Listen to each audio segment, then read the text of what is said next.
গল্পের শুরুতে আমরা দেখতে পাই আমাদের নাকুল ভাই নিজের জীবন দিতে রেল লাইনে শুয়ে আছে, কিন্তু ঠিক মতন শুতে না পারায় রেল লাইনের সাইড থেকে একটা বালিশ নিয়ে মাথার নিচে দেয় এবং ট্রেনের জন্য অপেক্ষা করতে থাকে। কিন্তু বালিশটা ছিল একটা পাগলের, যে বালিশটা নেওয়ার জন্য নাকুল ভাইয়ের সাথে কাড়াকাড়ি শুরু করে এবং একটা পর্যায়ে গিয়ে সে ট্রেনের নিচে চলে আসে। এবং আমাদের নাকুল ভাই একজন সাধারণ মানুষ ছিল, তার ইচ্ছা ছিল সে একজন বড় রাইটার হবে। 3 বছর ধরে লেখালেখি করার পরও তার বই কেউ কিনছিল না।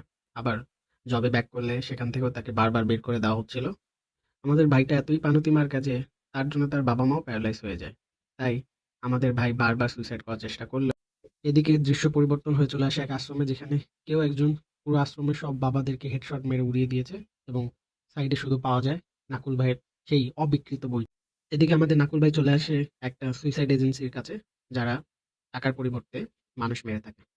সেখানে তিনি হাসু আপাকে কিছু টাকা দেয় এবং তার নিজের কিলিং মিশনের জন্য একজন কিলার আপাকে হায়ার